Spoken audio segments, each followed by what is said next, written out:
What's up guys, it's mtga Matthew back with another video, and today we're going into the ladder with a mono green ramp deck. Full disclosure, I got the idea for this deck from CGB just because I saw a video of him pop up in my recommended feed.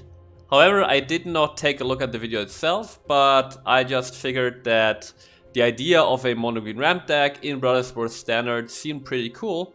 So I came up with a version myself, and if there are any similarities, that's just the way it is, coincidence. But anyway, so this is what I came up with. You play a mono green ramp deck, and the idea is very simple. We just ramp out, and we just abuse the fact that green got very efficient, very powerful creatures that can do a lot of stuff. And also, Brothers War gave us a colorless creature in Cityscape Leveler at 8 mana that can destroy any non-land permanent. And that's the whole idea. And what I really like about this deck is that this deck gives some cards the time to shine that have been around in the standard card pool for a while, but which did not see any play at all so far. What I'm talking about specifically is at 6 mana, we run 2 copies of Aggro Caretaker. So this is from one of the Innistrad sets. It's a 6 mana 4/4 with hexproof. As far as I know, this is the only creature in Standard right now that just straight up has hexproof as a keyword on it. And obviously hexproof is super powerful. Hexproof means that the creature can only be removed by board wipes or by sacrifice effects, right? Sacrifice effects. But apart from that, your opponent just can't interact with it, which is super powerful. And so Aggro Caretaker is a 6 mana 4/4 with hexproof that says at the beginning of combat on your turn, put 2 1/1 counters on another target creature you control. So if you have another creature on the board, which should be the case most of the time in this deck, you will get immediate value and you put 2 1/1 counters on another creature. And then this is also a creature that is daybound and nightbound, and if it happens to become night, you get Hollowhenge Huntmaster, which is super powerful creature. It's a 6/6 also with hexproof. It says other permanents you control have hexproof. So as long as it's night and you got the Huntmaster out, all your permanents on the board have hexproof. And then it says at the beginning of combat on your turn, put 2 1 counters on each creature you control. So now you buff your whole board and your whole board is protected. Very powerful creature, and the hexproof is just so deadly to a lot of decks, especially against mono black, because mono black does not really run board wipes as of now. So they can't really interact with the Caretaker because they only got single target removal, and hexproof counters that completely. So I'm very happy that there is finally a deck where this creature has a home. And the other card that finally finds a home is Vivien on the Hunt, which is the green planeswalker from what's it called? Streets of New Capenna. So the 6 mana 4 loyalty planeswalker. Has +2, you may sacrifice a creature. If you do, search your library for a creature card with mana value equal to 1. Plus the sacrifice creature's mana value, put it onto the battlefield and shuffle. We will occasionally use the +2 of Vivien to maybe sacrifice a Workshop War Chief at 5 mana to get an Aggro Caretaker, or to sacrifice a Caretaker to get a Titan of Industry, or even sacrifice a Titan of Industry to get a Cityscape Leveler. So the +2 in this deck is really a bonus that we will occasionally use, and it's just nice to have. And also it gives Vivien +2 loyalty, so this makes it a lot harder to kill her. But the really interesting ability from her is the +1. Mill 5 cards, then put any number of creature cards milled this way into your hand. This makes it so that Vivien provides you just with so much gas in the late game, because the only cards that we have in the deck that are non-creature cards are cards that we do not necessarily want to draw later in the game anyway. The only exception being Reckoner Bankbuster for card draw. But apart from that, if we have Vivien out at 6 mana, 7 mana, 8 mana, we're just interested in drawing creatures anyway to close out the game. So the +1 is incredibly powerful because Even if you just get one creature, the creatures we have in the stack are so impactful that it's still worth it. But oftentimes you're gonna get 2 creatures, or if it gets really crazy, 3 or 4 creatures. And this way, Vivian just draws you into a lot of gas. And then finally she got a -1 that creates a 4/4 Rhino. This can just be nice, right? If you play Vivian on 6, you have an empty board, maybe your opponent also have an empty board. You can -1 her to make a 4/4. Very loyalty cost efficient, right? You just spend 1 loyalty for a 4/4, pretty good. So Vivian on the Hunt, also really happy that this card has a home now, and I think you could argue that you could even run 3 copies of Vivian in this deck, maybe adjust the deck a little bit. And also, I think Vivian could find a place in a lot more decks. Basically any deck that is very creature heavy and has a lot of creatures with great enter the battlefield effects, which makes it so that the cards you draw with Vivian are basically also spells, so to say. In any of those decks, Vivian is gonna be great, and I think in like a Selesnya list with great, you know, white creatures with ETBs, Vivian could also be great. But that's it for now for these cards right here. So we already talked about the 6 drops in this deck that we want to ramp into. Let's talk about the very top end and then work our way downwards. Run 3 copies of Titan of Industry.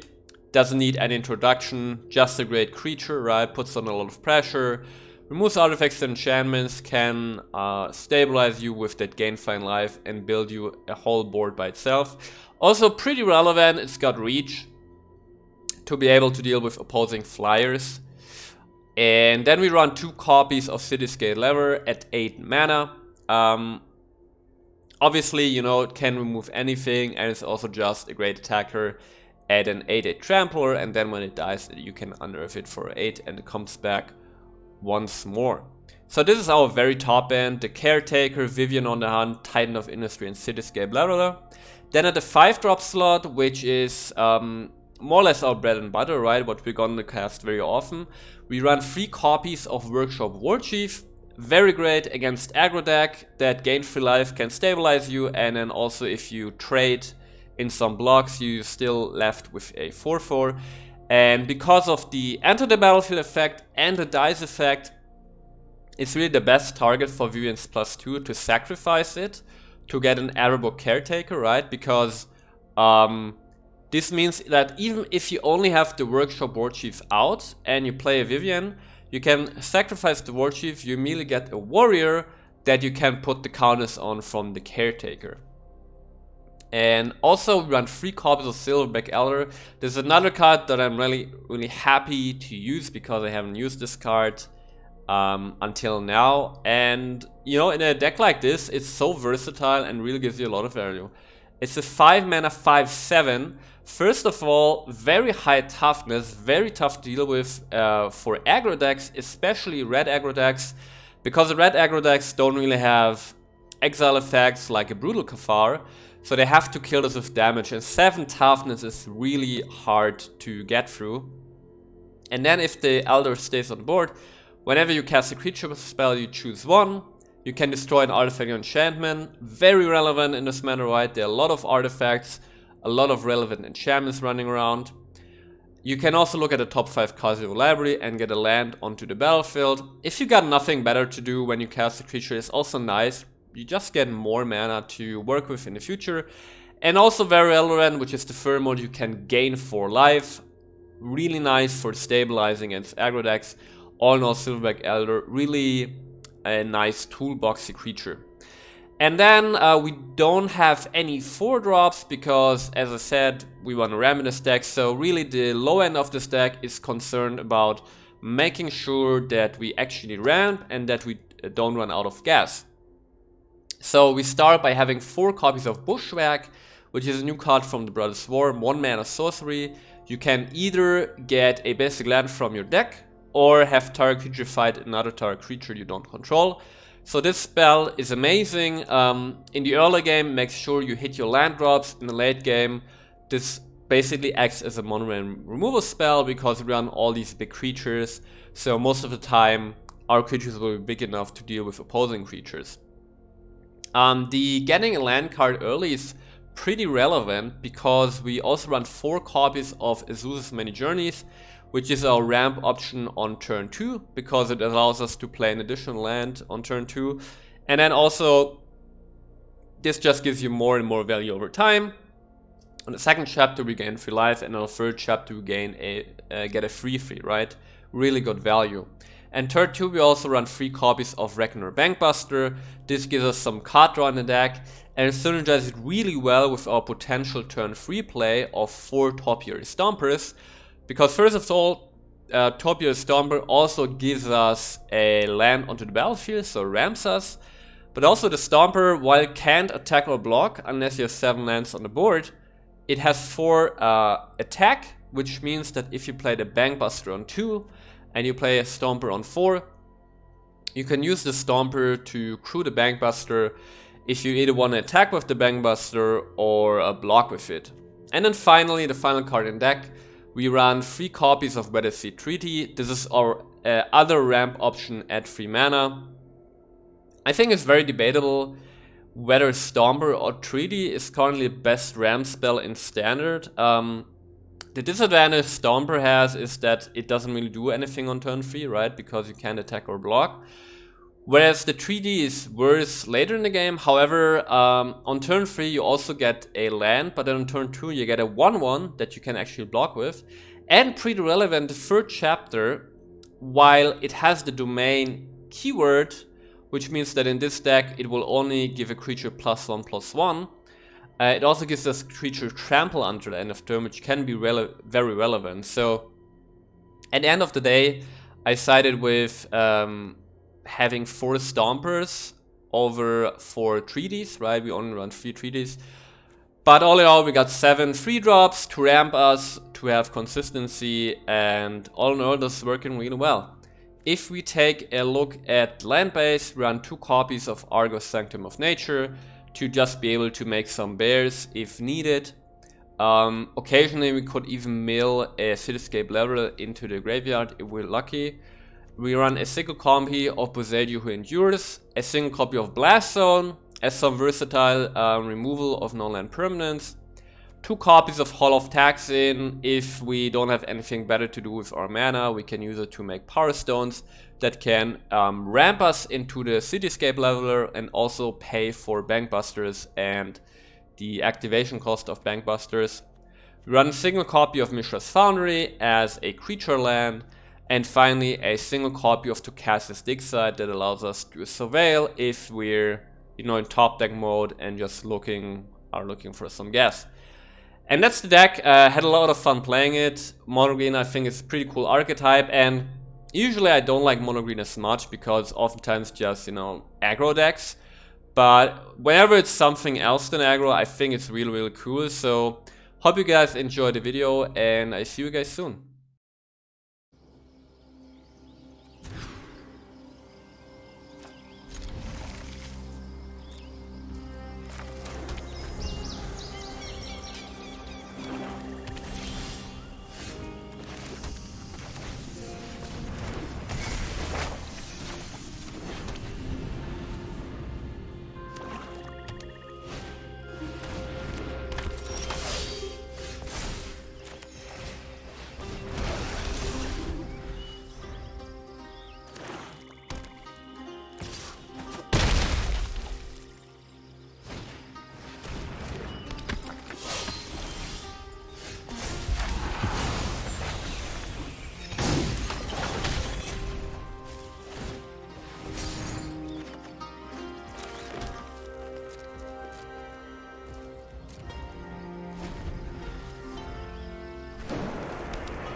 in. You're gonna stay out of my way. Well, it's a dog-eat-dog world out there.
Go ahead and run.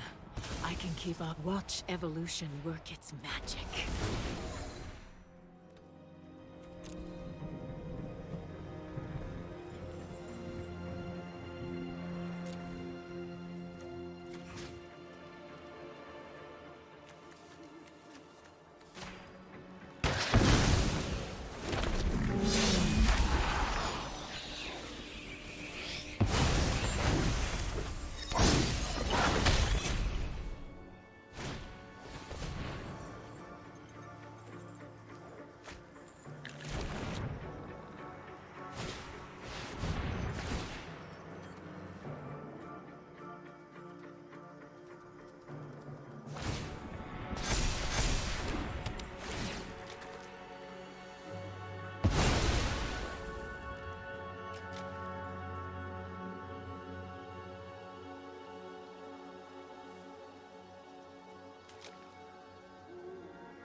Look around.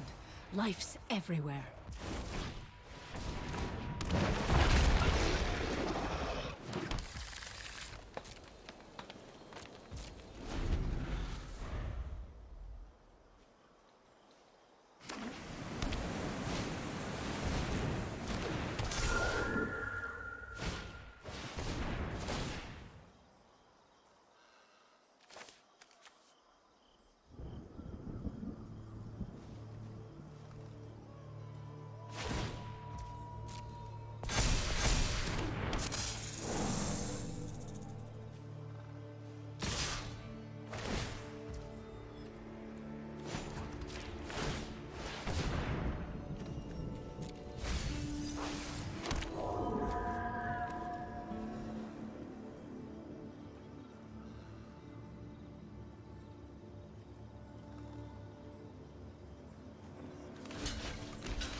Stay out of my way.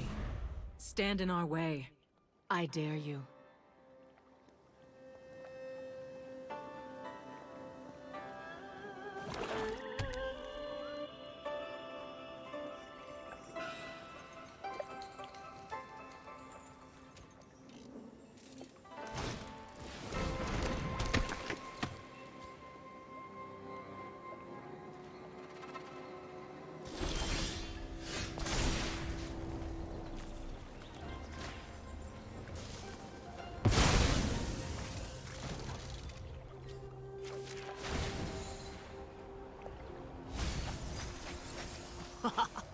Even the gutter burgeons with life.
Look around.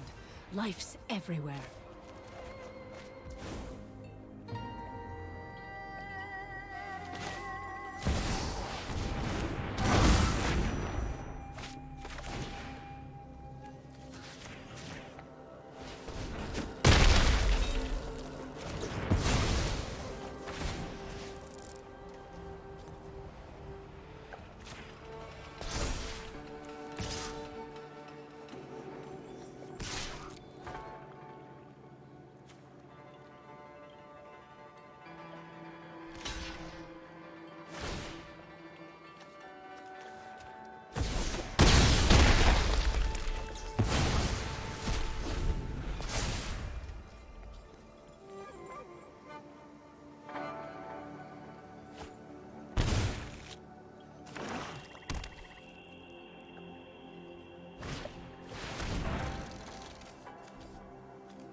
dark bow, this'll be over.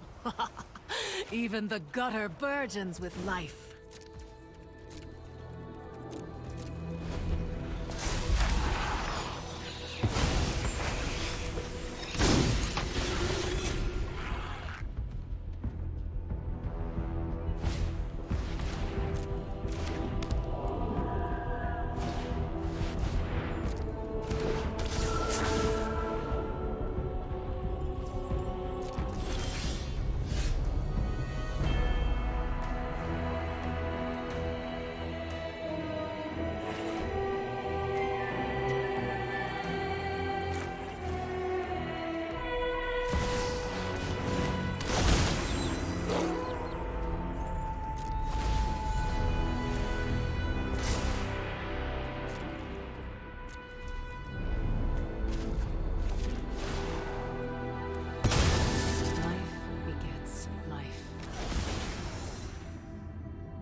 What do we have here?